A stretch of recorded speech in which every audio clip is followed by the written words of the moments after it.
We dismiss history at our peril. Liberty Nation Radio with Mark Angelides. And we're back with Jeff Charles. In the earlier segment, we were talking about the New York state of disrepair. But now I want to move on to something that affects us all a little bit more, whether we're in New York or not. The entertainment industry has long been enthralled to the woke ideology. But how far does it extend? And has it infected every brand and genre? Jeff, tell me it's not true. Has wokeness infected the world of superheroes? Well, yes and no.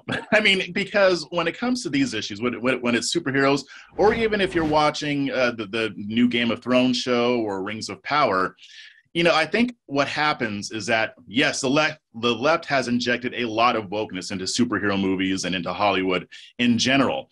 And I think what's happened is that people who don't like the woke stuff are getting hypersensitive to it, myself included. So there are instances where they may not necessarily be woke, but we think it is because that's what they've been doing this whole time.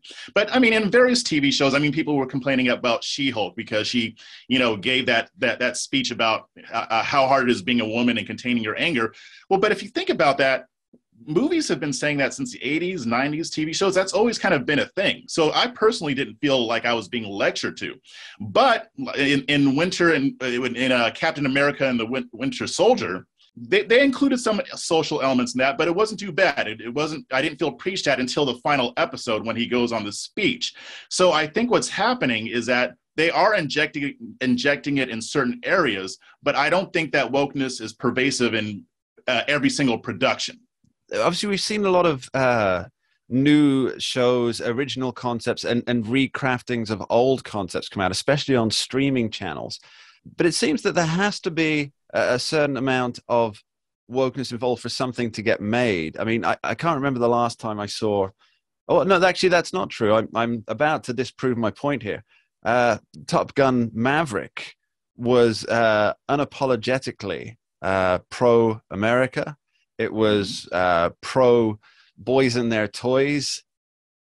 Why did that do so well compared to all of these other elements, films and movies that do seem to be a little more concerned with the social justice narrative? Yeah, I'm going to tell you why Top Gun is a perfect example. So the whole push for wokeness in movies and entertainment is ostensibly designed to create more opportunities for Black actors, members of the LGBTQ community, women, more diversity. Well, guess what? Top Gun had diversity. It had Black main characters who were important to the plot. It had a woman, and it had white men too, but it didn't center on that, right? They included these characters in the movie, but they weren't preaching at you about it. They made it a part of the story. It didn't eclipse the storyline of the production. And all of these people from different backgrounds were coming together for a shared purpose, which was getting this mission done. That's what people like to see. You see, most Americans, whether conservative or liberal, they don't mind having diversity in films. They don't even mind exploring certain topics, even if they may not agree with the message. But we don't want to be preached at, and we don't want a movie to tell us how horrible we are if we don't agree with them. That's what Top Gun got right. Something notable there, Jeff. You used the word preach twice there. Mm-hmm. And I think you probably did that on purpose there, didn't you, Jeff? Because it almost does seem like it's a religion to many people. Yeah. Your thoughts?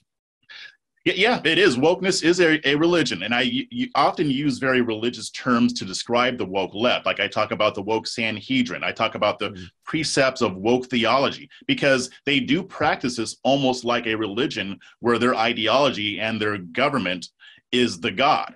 So that is why they are so fervent in their belief system and why they are so insistent on pushing it. These are evangelicals, woke evangelicals. So they take it very seriously.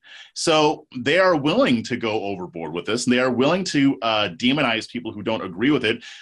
It's like that movie Bros, that was supposed to be a rom-com for two homosexual men, and nobody wanted to see it. But the way they went about it is they didn't say, oh, well, let's make a good movie. No, it's like, if you don't watch this, you're a homophobe.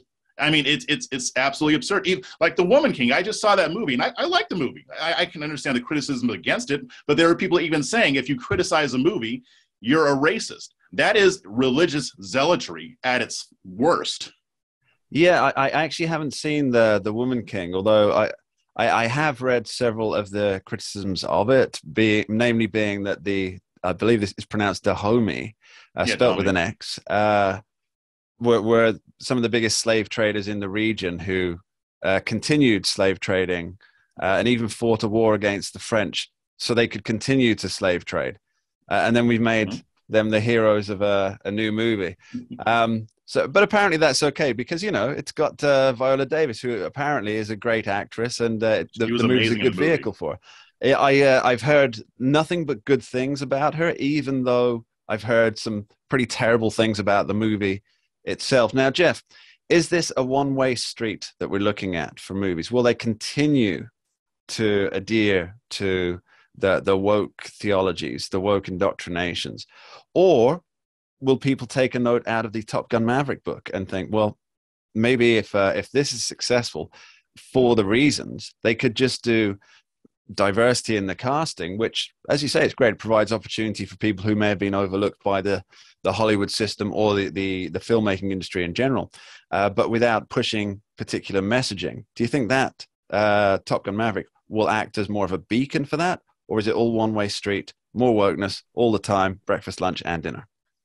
What's funny is that I think both are going to happen. Okay. I'll take Netflix as an example. They fired a lot of their woke staff.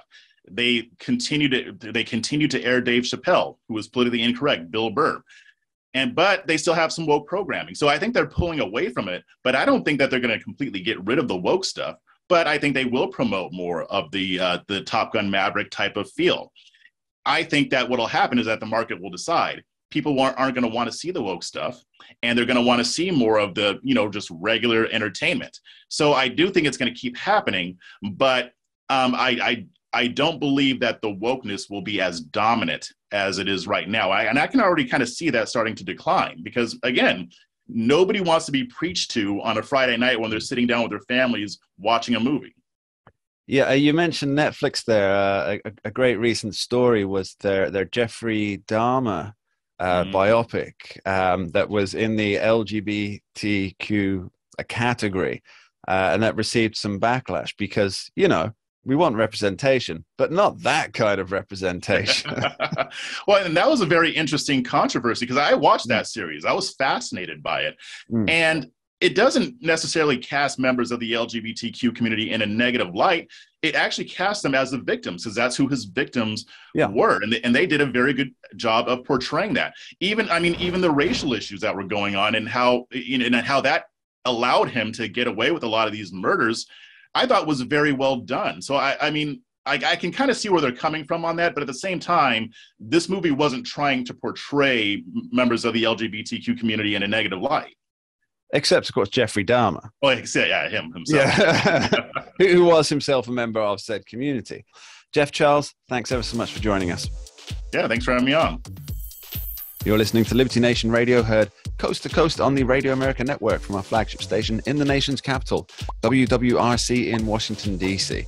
Coming up later in the show, we delve deep into the top cases coming out of the Supreme Court and how they impact your liberties. Don't go anywhere.